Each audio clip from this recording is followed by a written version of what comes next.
नमस्कार। आज हम याद कर रहे हैं डॉक्टर रविंद्र भारती जी को। हमारे डॉक्टर रविंद्र भारती जी को याद करना ऐसा है जैसे नर्मदा जी की पावन लहरों का स्पर्श करना।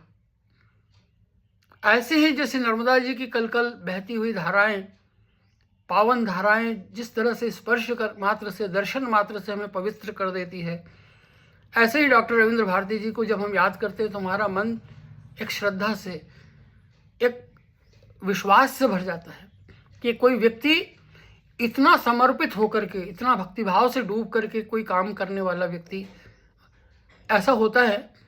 जीवन में बहुत से लोग हमारे जीवन में आते हैं, बहुत से लोग हमें मिलते हैं, समय समय पर हमें याद भी नहीं रहता कि कौन हमें मिला और कौन हमें न मिला। लेकिन कुछ लोग ऐसे होते हैं जिनसे अगर आप एक बार मिल लें तो उनकी स्मृति, वो आपकी स्मृति के पर हमेशा के लिए उनकी स्मृति अंकित हो जाती है, आप उन्हें भूल नहीं सकते। और ऐसे ही एक अद्भुत व्यक्तित्व के मालिक डॉक्टर रविंद्र भारती जी थे। उन्हें याद करता हूँ तो मैं अपनी स्मृतियों में करीब 40 साल से भी अधिक पीछे चला जाता हूँ, जब डॉक्टर रविंद्र भारती जी से हमारा परिचय हुआ। जब हमारा उनसे परिचय हुआ, मेरा उनसे परिचय हुआ डॉक्टर रविंद्र भारती जी से, उन दिनों डॉक्टर रविंद्र भारती जी उज्जैन के विक्रम विश्वविद्यालय में हिंदी के प्रोफेसर हुआ करते थे। हमारे ही नगर के थे, आना जाना अक्सर हुआ करता था, सनावद आते थे।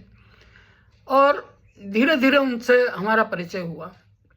हमें नहीं पता था कि डॉक्टर रविंद्र भारती क्या करते हैं, किस तरह का मतलब जो है नर्मदा को लेकर के उनके मन में एक श्रद्धा है, किस तरह से वो काम करते हैं। लेकिन आज से 50 साल पहले कोई सोच भी नहीं सकता था कि जिस तरह से हमारे सभी तीर्थों में एक परिक्रमा की परंपरा है, उसी तरह से डॉक्टर रविंद्र भारती जी सोचते थे कि नर्मदा जी की भी परिक्रमा क्यों नहीं हो सकती। और उन्होंने उनकी जो कल्पना थी, उनका जो विश्वास था, उसको उन्होंने चरितार्थ करके दिखा दिया। आज नर्मदा जी की जो परिक्रमा होती है, जो भव्य परिक्रमा होती है, अगर आप नर्मदा जी की परिक्रमा करते हुए अगर आप लोगों को देखें तो दूर दूर से लोग आते हैं, गांवों से, अंचलों से, ना मालूम कितने असंख्य लोग कितनी श्रद्धा और कितने विश्वास के साथ नर्मदा जी की परिक्रमा करते हैं।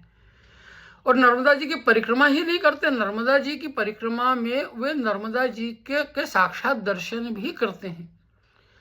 तो ये जो क्रम, ये जो सिलसिला शुरू होता है आज से आधी सदी पहले, उसकी परिकल्पना करने वाले लोगों में डॉक्टर रविंद्र भारती जी का नाम हमेशा याद रखा जाएगा। ये ऐतिहासिक काम था जो डॉक्टर रविंद्र भारती जी ने शुरू करा है। लेकिन केवल डॉक्टर रविंद्र भारती जी का इतना ही परिचय नहीं है कि उन्होंने नर्मदा जी की ये परिक्रमा प्रारंभ करवाई और इतने असंख्य लोगों को इस यात्रा से जोड़ा। और वो यात्रा आज सतत चल रही है और सतत चलती ही रहेगी। ये जो काम वे करके गए हैं वो ऐसा काम है जो कभी रुकने वाला काम नहीं है। डॉक्टर रविंद्र भारती जी हमारे नगर सनावद के ही थे। और मैं अपने युवा काल में, जब मैं कॉलेज का विद्यार्थी था, तब तो उनके संपर्क में आया। डॉक्टर रविंद्र भारती जी एक अध्येता थे, गंभीर अध्येता थे साहित्य के। उनकी सबसे बड़ी विशेषता जो थी, जो हमने महसूस की उस समय, उनका था संतों के प्रति गहरा अनुराग, नर्मदा जी के प्रति अपार श्रद्धा और गुरु का महत्व उनके जीवन में बहुत बड़ा महत्व था। और जब वो बात करते थे तो उनकी बातों को सुनकर के हम बड़े गहराई से प्रभावित भी होते थे। हमें लगता था कि एक अद्भुत व्यक्तित्व हमारे बीच में है, जिन्हें सुनते रहें, उन्हें जितना हम जानने की कोशिश करें वो हमें कम लगता था। दरअसल ये जिंदगी के रास्ते ऐसे हैं जिसमें असंख्य लोग हमारे जीवन में आते हैं और चले जाते हैं। लेकिन कुछ लोग ऐसे होते हैं जो एक बार हमारे जीवन के रास्तों में हमसे टकराते हैं और हमेशा के लिए हमारी स्मृति का हिस्सा बन जाते हैं। उनमें से डॉक्टर रविंद्र भारती भी एक ऐसे ही अद्भुत व्यक्तित्व के स्वामी थे। डॉक्टर रविंद्र भारती जी के कामों से हम जब परिचित नहीं थे, तब हमें धीरे धीरे, बहुत धीरे धीरे ही सही, लेकिन एक एक कर उनके जीवन के पक्षों से हम परिचित होते चले गए। लेकिन जो पहली अद्भुत घटना जो मुझे याद आती है डॉक्टर रविंद्र भारती जी के जीवन की, वो घटना ऐसी थी जिसकी छाप हमारे मन से कभी आज तक नहीं गई। वो प्रसंग मैं आपके साथ में साझा करना चाहता हूँ। उन दिनों की बात है, आज से 40-45 वर्ष पहले हमें पता चला कि डॉक्टर रविंद्र भारती जी संतों के प्रति बड़ा गहरा उनकी श्रद्धा भक्ति थी। उनसे जहाँ उन्हें पता लगता था कि कहीं कोई संत हैं, तो वह मिलने के लिए उनसे तुरंत जाते थे। उन दिनों सनावद से आगे जो बेड़ियाओं का जो मार्ग है, वहाँ से कोई एक रास्ता था, नर्मदा जी का किनारा था। वहाँ नर्मदा जी के किनारे किसी दूसरे किनारे पर किसी एक संत के आने का समाचार उन्हें मिला। जब उन्हें पता चला कि कोई बहुत अच्छे संत हैं और उनसे मिलने के लिए वो गए, तो जब वो वहाँ पहुँचे नर्मदा जी के किनारे, तो सांझ का समय हो चुका था। जाने का कोई रास्ता था नहीं, लेकिन मन में था कि उनसे मिलना ही है। अब आश्चर्यजनक बात कि डॉक्टर रविंद्र भारती जी ने कहा कि भैया यहाँ पे न कोई नाव है, न कहीं कुछ साधन है। तो उन्होंने अपने कपड़े निकाले, कपड़ों की पोटली बनाई और नर्मदा जी के अंदर तैरते हुए वो इस किनारे से उस किनारे तक पहुँच गए। और वो जहाँ पे संत का आश्रम था, वहाँ पहुँच गए। संत जी से भेंट की, उन्होंने मुलाकात की। तो सांझ ढल चुकी थी, कुछ अंधेरा होने वाला था। संत को आश्चर्य हुआ कि ये व्यक्ति किस तरह से यहाँ तक आए। उन्होंने पूछा, आप कैसे आए यहाँ पर? तो उन्होंने कहा, मुझे आपसे मिलना था, कोई साधन नहीं था, तो मैं नर्मदा जी में तैरते हुए चला आया। डॉक्टर रविंद्र भारती बहुत अच्छे तैराक भी थे, नर्मदा जी में तैरते हुए चले गए। तो वो संत जो है बहुत आश्चर्यचकित हुए। उन्होंने कहा, अरे तुम किस रास्ते से आए तैर करके? तो उन्होंने बताया कि मैं इस मार्ग से जो है आया और यहाँ पर करीब 20 से 25 मिनट का मार्ग था वो, या आधा घंटे का मार्ग था जो वो तैरते हुए उन्होंने पार किया था। तो संत को बहुत आश्चर्य हुआ। बोले, भाई आप जिस मार्ग से आए हैं वहाँ तो मगर हैं नदी में, और कोई भी हिम्मत नहीं करता उस रास्ते से जो है तैरने की, आपने कैसे? तो डॉक्टर रविंद्र भारती जी का, मुझे तो कोई रास्ते में कोई न मगर मिला, न किसी प्रकार का कोई खतरा मुझे महसूस हुआ। बस मन में ये लगन थी कि आपसे मिलना है, तो मैं चला आया। अब आप देखिए कि उस प्रकार की जो एक मन के अंदर लगन होना कि यदि मिलने जाना है, कोई साधन नहीं है, तो नदी को पार करके वे तैर करके वे चले जा रहे हैं। और ऐसे रास्ते से जहाँ पे कि उन दिनों नर्मदा जी के उस मार्ग में काफ़ी मगरमच्छ हुआ करते थे, लोगों को बहुत भय होता था। उस रास्ते से आना खतरे से खाली नहीं हुआ करता था। लेकिन ईश्वर की अनुकंपा, संतों की कृपा, गुरु का प्रसाद, नर्मदा जी की उन पे जो कृपा कि उन्हें मार्ग में न मगरमच्छों ने रोका और न उनको कोई साधन की आवश्यकता पड़ी। बिना साधन के वे उस संत तक पहुंच गए। ऐसे श्रद्धावान व्यक्ति डॉक्टर रविंद्र भारती जी, साहस देखिए उनका, हिम्मत और पराक्रम देखिए कि किस तरह से कोई व्यक्ति जब मन में आया कि हमें इनसे मिलना है, तो न कोई बाधा उनको रोक पाती है, न कोई किसी प्रकार का कोई संकट उनके मार्ग में आता है। डॉक्टर रविंद्र भारती जी की ये एक साहस की जो से पूर्ण घटना है, जब हम लोगों को पता चली तो हमारा उनके प्रति आकर्षण निश्चित रूप से बहुत बड़ा, और हमें लगा कि एक अद्भुत व्यक्तित्व हैं। फिर डॉक्टर रविंद्र भारती जी से हम लोगों की भेंट होती रही। वहाँ पे सनावद में प्रिंस यशवंत शारदा भवन में उन दिनों सुमन साहित्य समिति की गोष्ठियाँ हुआ करती थी, बहुत ही अच्छी गोष्ठियाँ हुआ करती थी। उन गोष्ठियों में डॉक्टर रविंद्र भारती जी आते थे। हम लोग उन दिनों साहित्य में कुछ लिखने का कोशिश करते थे, प्रयत्न करते थे। बड़ा हमारा उत्साहवर्धन करते थे, और इस तरह से जो हम जो लिखते थे उन्हें सुना देते थे, वे हमें कुछ न कुछ बातें बताते थे नया नया। तब मुझे हमें पता चला कि तब उन्होंने, मुझे आज भी याद है उन दिनों जब डॉक्टर अरविंद भारती जी से हमारी साहित्यिक चर्चा हो रही थी, उन दिनों जब मैं कॉलेज का ही विद्यार्थी था, उनके मुंह से मैंने मुक्तिबोध की वो अमर पंक्तियां सुनी, जो पंक्तियां मेरे स्मृति में हमेशा के लिए अंकित हो गई। डॉक्टर अरविंद भारती जी ने एक सांझ हमसे कहा कि देखो, मुक्तिबोध ने कहा कि कोशिश करो, कोशिश करो, कोशिश करो जीने की, कोशिश करो, कोशिश करो, कोशिश करो जीने की, जमीन में गड़ कर भी।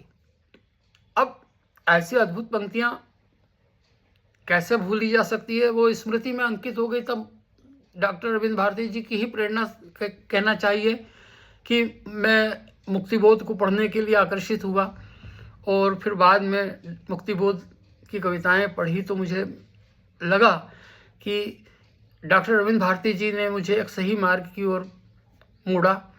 हिंदी की दिव्य परंपरा, जो महान परंपरा है काव्य की, उस काव्य की परंपरा में रुचि उत्पन्न की, और डॉक्टर अरविंद भारती जी से हम लोग निरंतर मिलते रहते थे। बाद में पता चला कि डॉक्टर अरविंद भारती जी ने शंकर शैलेंद्र के संगीत के ऊपर पीएचडी का काम किया है। उन दिनों डॉक्टर शिवमंगल सिंह सुमन जी के वे सानिध्य में उज्जैन में रहा करते थे। हमेशा वे डॉक्टर अरविंद भारती जी जब भी अवसर मिलता डॉक्टर शिवमंगल सिंह सुमन जी के पास में जाते थे और उनके साथ में घंटों बातें करते थे। सुमन जी का भी उन पर बड़ा प्रेम था। आश्चर्यजनक बात देखिए कि जब डॉक्टर शिवमंगल सिंह सुमन जी से डॉक्टर अरविंद भारती जी की भेंट हुई, उन दिनों वे सेंट्रल रेलवे में स्टेशन मास्टर की नौकरी किया करते थे। बिल्कुल विपरीत स्थिति। लेकिन सुमन जी के संपर्क में आने के बाद में साहित्य में जो उनका अनुराग था वो फिर से जागा, और उन्होंने यह तय किया कि वे अपना एक शोध प्रबंध तैयार करेंगे। संगीत में उनकी बड़ी गहरी रुचि थी और कविता में तो खैर थी ही। तो उन्होंने एक अद्भुत विषय सोचा कि शंकर शैलेंद्र का संगीत और कविता, इस पर पीएचडी। पहली बार शायद विक्रम विश्वविद्यालय ही को ही इस बात का श्रेय जाता है कि कवि शैलेंद्र जैसे अद्भुत गीतकार के ऊपर शोध करवाने की उनको स्वीकृति प्रदान की गई, और डॉक्टर रविंद्र भारती जी ने शंकर शैलेंद्र के ऊपर काम प्रारंभ किया। शैलेंद्र के प्रति उनके मन में बड़ी गहरी आस्था, उनकी काव्य के प्रति बड़ी गहरी आस्था थी। इसका परिचय भी हमें एक दिन मिला। मेरे मित्र हैं सनावद में विजय भटोरे जी, संगीत के प्रेमी, खुद बहुत अच्छे संगीतकार हैं। उनके पिता जो हैं उन दिनों किसी समय ये कई अंग्रेजी शासनकाल में नायब तहसीलदार हुआ करते थे, बड़े प्रतिष्ठित। उस समय नायब तहसीलदार होना बहुत बड़ी बात होती थी। वे सेवानिवृत्त हो चुके थे। उनके पास में भी अनुभवों के, उनकी यादों के खजाने हुआ करते थे। हम लोग उनके पास जाते थे क्योंकि उनके पुत्र विजय भटोरे जी हमारे बड़े घनिष्ठ मित्र थे। वहाँ पर डॉक्टर रविंद्र भारती जी आया करते थे और वे भटोरे साहब के पास में बैठ कर के पुरानी बातों की और स्मृतियों को खंगालते थे। और जब उनसे मुलाकात होती थी तो वे फिर हमारे मित्र विजय भटोरे जी से कहते थे कि जाओ तुम्हारा हारमोनियम लेके आओ। भटोरे जी जो है हारमोनियम लेके आते थे, बहुत अच्छा हारमोनियम के वो बजाते थे। उनसे कहते थे कि मुझे मुकेश का वो गीत सुना दो। फिल्म थी जागते रहो का गीत, सलील चौधरी जी के संगीत का वो गीत था, अमर गीत, जिंदगी ख्वाब है, ख्वाब में सच क्या झूठ क्या। हमें नहीं पता कि वो ये गीत क्यों सुनते थे, लेकिन बाद में ये हुआ कि वो जब भी आते तो भटोरे जी से कहते थे कि यार तुम्हारा हारमोनियम निकालो और वो गीत मुझे सुनाओ, जिंदगी ख्वाब है, ख्वाब में सच है क्या झूठ है क्या। और वो ना मालूम कितनी बार उन्होंने ये गीत उनके मुंह से सुनते थे। जब वो गीत भटोरे जी उनके लिए गाते थे तो वो खो जाते थे उस गीत में, और उन्हें वो गीत बहुत ही पसंद था। वो गीत, इसकी पंक्तियाँ उनको पता नहीं कहाँ ले जाती थी। जब वो गीत प्रारंभ होता, अगर आपने वो गीत सुना हो तो वो कबीर की 2 पंक्तियों के साथ में वो प्रारंभ होता है वो गीत। रंगी को नारंगी कहे, बने दूध को खोया, चलती को गाड़ी कहे, देख कबीरा रोया। ये कबीर की अनमोल पंक्तियां। चलती को गाड़ी का, दुनिया का चलन ही कितना उल्टा है कि जो चलती है उसको गाड़ी कहते हैं। गाड़ी यानी जो गाड़ दी गई, लेकिन वो चलती है उसको गाड़ी कहते हैं। जो खो गया उसको, उस बने हुए दूध को हम खोया कहते हैं। कबीर कहते हैं कि दुनिया की ये जो उल्टी चाल है उसको देख के कबीर कहते हैं कि रोना आता है। ये दुनिया कितने जो रंगों से भरी हुई है, उस नारंगी को कहते हैं नारंगी, इसमें कोई रंग नहीं। तो इस तरह का कि ये उलटबासी जो कबीर की थी, वहां शैलेंद्र ने उस उलटबासी की पंक्तियों को उठाया और जब गीत में ढला तो वो कहते हैं कि जिंदगी एक ख्वाब है, ख्वाब में झूठ क्या और सच है क्या। फिर इसमें वो कहते हैं, एक पंक्ति आती है, सब सच है, जिंदगी एक ख्वाब है। डॉक्टर रविंद्र भारती इस गीत को मुकेश की आवाज़ में, ये बड़ा प्रसिद्ध गीत था, सुनते सुनते खो जाते थे। और उसमें जब ये पंक्ति आती थी कि दिल ने हमसे जो कहा हमने वैसा ही किया, दिल ने हमसे जो कहा हमने वैसा ही किया, फिर कभी फुर्सत से सोचेंगे बुरा था या था भला। और पता नहीं क्या होता था कि उनकी आंखें भीग जाती थी। जिंदगी ख्वाब है, पता नहीं उनके मन में क्या चलता था, क्यों उन्हें यह गीत इतना भाता था। मैं समझता हूं कि हमारे विजय भटोरे जी बताते हैं कि 2500 बार तो वो उनसे ये गीत जब भी आते थे तो सबसे पहले यही कहते थे कि यार विजय ये गीत सुनाओ। और विजय भटोरे जी जो है हारमोनियम निकालते और उन्हें वो गीत सुनाते थे।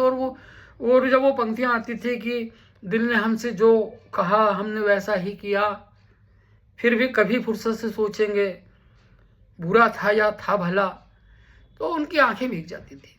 बड़े भावुक व्यक्ति थे डॉक्टर रविंद्र भारती जी।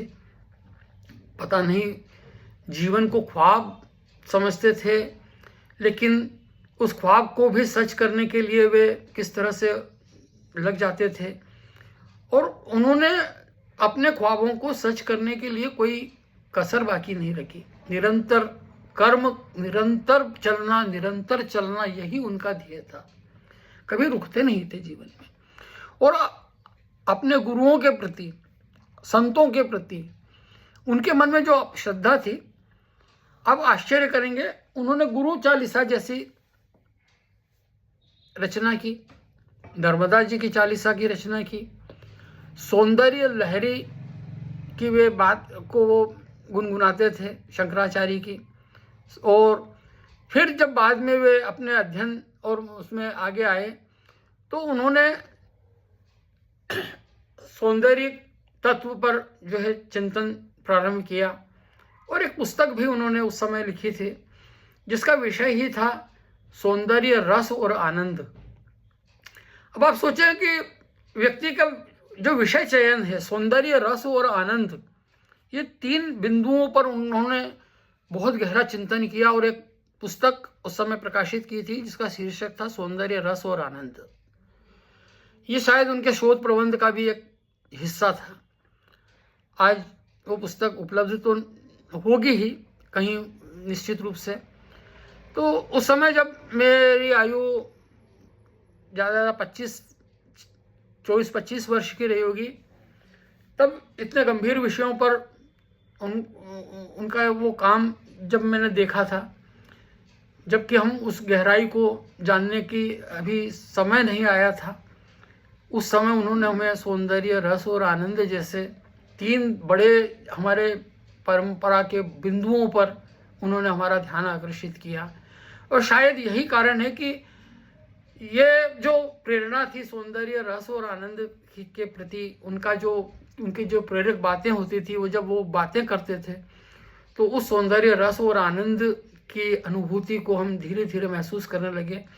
मैं आपसे सच कहता हूँ, आगे चलकर जब मैंने ललित निबंध के क्षेत्र में पदार्पण किया, ललित निबंध लिखना शुरू किया, तब ये जो प्रेरणा थी वो बड़ी मुझे काम आई कि जीवन में सौंदर्य, रस और आनंद का क्या महत्व होता है।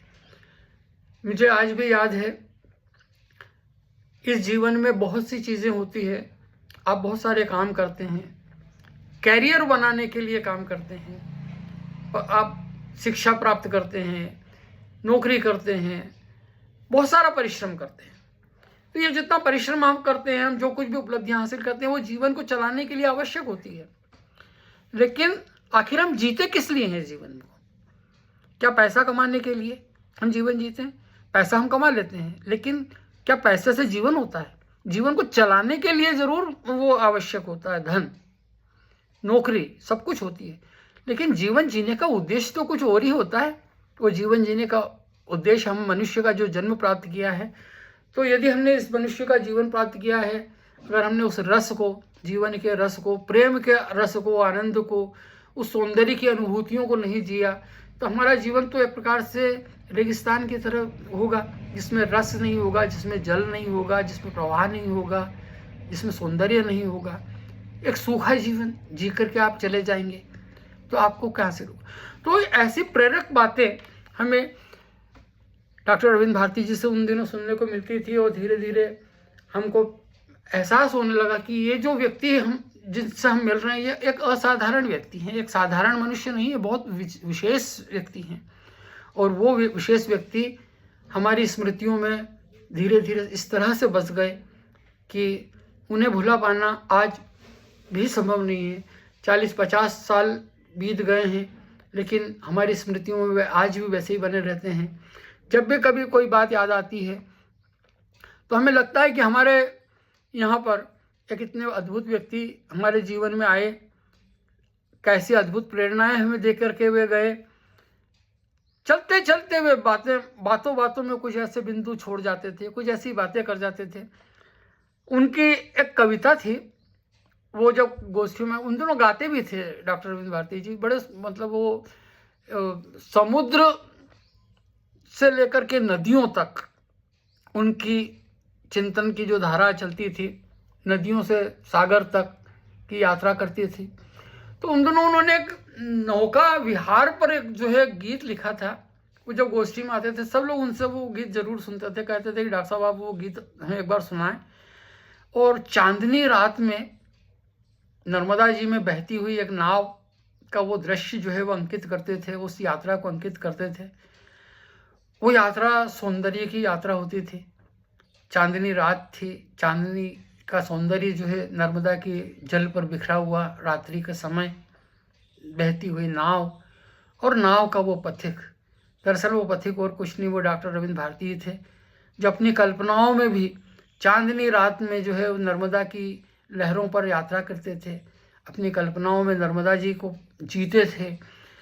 और नर्मदा जी की ही उन पर अपार कृपा थी, जो वो नर्मदा जी की यात्रा का संकल्प करते हैं और धीरे धीरे सोचते हैं कि जिस तरह से तीर्थों की यात्रा होती है, नर्मदा जी की भी परिक्रमा होना चाहिए। और धीरे धीरे देखिए उनकी वो जो भक्ति या उनका जो संकल्प था, उसकी शक्ति कि हजारों लोग उस यात्रा से धीरे धीरे जुड़ने लगे। वो प्रारंभ तो हुई थी छोटे से स्तर पे, लेकिन आज इतना ऐतिहासिक, इतना भव्य रूप वो धर चुकी है वो यात्रा। लेकिन इस यात्रा में जाने वाले जो लोग हैं वो नहीं जानते कि ये यात्रा कितनी कठिन थी। आज तो शासन भी बहुत सारे काम करते हैं, किया शासन ने, नर्मदा के पथ पे बहुत सारा काम हुआ, यात्रा, लेकिन उस समय वो यात्रा इतनी सरल नहीं थी, बड़ा दुर्गम पथ था, बड़ा मुश्किल रास्ता था। लेकिन रविंद्र भारती जैसे लोग जो नर्मदा में उस मार्ग से तैरकर उस पार चले जाते हैं जहां मगरमच्छ हुआ करते हैं, लेकिन उन्हें न मगरमच्छ रास्ता उनका रोकने के लिए आते हैं, न नर्मदा की विशाल प्रचंड धाराएं उनका मार्ग रोकती है। जब मन में आता है कि उस संत से मिलना है तो वो उस यात्रा पे निकल पड़ते हैं और चले जाते हैं और उनसे भेंट करके आते हैं। तो आप सोचिए कि कितने संकल्प के धनी वो व्यक्ति रहे होंगे। उनके द्वारा प्रारंभ की गई वो उस दुर्गम यात्रा को आज धीरे धीरे सुगम होती जा रही है। हजारों लोग श्रद्धा से जुड़ते हैं, हर साल नर्मदा जी की वो परिक्रमा होती है, लेकिन बहुत कम लोग जानते हैं कि इस यात्रा को प्रारंभ करने वाले, इस यात्रा को सुगम बनाने वाले, इस यात्रा को संभव करने वाले लोगों में से डॉक्टर रविंद्र भारती जी हैं, जिनकी प्रेरणा, जिनका संकल्प जो है आज फलीभूत हुआ है। ये पुण्य काम डॉक्टर रविंद्र भारती जी को हमेशा लोगों के स्मृति में वो बनाए रखेगा। और जिन्होंने इतना बड़ा काम किया है, माँ नर्मदा जी की उन पर असीम कृपा थी, और माँ नर्मदा जी की के वे भक्त भी थे, साहित्य के अध्येता थे, विद्वान थे। लोगों को अपना ज्ञान किस तरह से प्रसारित करना और किस तरह से वो प्रेरणाओं से भर देना, ये उनकी विशेषता थी। वे अपना ज्ञान अपने तक सीमित नहीं रखते थे। जो भी मिलता था, जैसे संतों का प्रसाद होता है, वे अपने ज्ञान का, अपने परिश्रम का फल सबको बांटते चलते थे। हमें भी उनसे जो रस, सौंदर्य और आनंद की जो प्रेरणा प्राप्त हुई, जो बिंदु प्राप्त हुए, जो आज आगे चल कर के हमें साहित्य में, हमारे काव्य में काम आए, हमारे प्रेरणा बने, ऐसे प्रेरणास्पद और ऋषि तुल्य व्यक्ति कहना चाहिए, ऋषि तुल्य ही थे वे किसी ईश्वर की कृपा से इस पृथ्वी पर आए थे, किसी उद्देश्य से उनका जन्म हुआ था, और उन्होंने अपने जीवन के उद्देश्य को पहचान लिया था। इसलिए वो संकल्प में वे निरंतर लगे रहे, कभी रुके नहीं, कभी रुकना जानते ही नहीं थे। निरंतर ना मालूम कितनी यात्राएं करना, ना मालूम कितनी दूर दूर तक जाना, कितने लोगों से जुड़ना, और उनके जीवन में आए हुए लोग, जो भी हम जैसे लोग जो भी उनके जीवन में आए होंगे, या हमारे जीवन में जब वे आए होंगे, तो हमारे ऊपर इस प्रकार की अमिट छाप छोड़कर चले गए कि आज उन्हें भूला पाना संभव ही नहीं है। जब भी डॉक्टर रविंद्र भारती जी को हम याद करते हैं, या उनकी जब भी कोई बात निकलती है, तो वह वैसे ही हमारे सामने प्रकट हो जाते हैं। आज हम उनको महसूस करते हैं कि डॉक्टर रविंद्र भारती जी आज हमारे साथ बैठे हुए और हमें बता रहे हैं कि रस, सौंदर्य और आनंद की अनुभूतियाँ क्या होती है, नर्मदा जी का महात्म्य क्या है, नर्मदा जी हैं क्या। आज डॉक्टर रविंद्र भारती जी को याद करना, नर्मदा जी की उन्हीं पावनता को याद करना, नर्मदा जी की पावन इस लहरों का स्पर्श करने जैसा है। मैं उनकी पावन स्मृतियों को बहुत बहुत प्रणाम करता हूँ, और मैं डॉक्टर अनुराधा शर्मा जी को विशेष रूप से धन्यवाद देता हूँ कि उन्होंने मुझे सतत, निरंतर, बार बार जो है संदेश भेजा और कहा कि नहीं, आप डॉक्टर रविंद्र भारती जी की कुछ यादों को हम लोगों से साझा करें। और आज फिर संयोग ऐसा हुआ कि मैं आप लोगों के बीच में डॉक्टर रविंद्र भारती जी की यादों को साझा कर सका। इस अवसर को प्रदान करने के लिए मैं डॉक्टर अनुराधा शर्मा जी और आप सबके प्रति अपनी कृतज्ञता ज्ञापित करता हूँ। नमस्कार, धन्यवाद।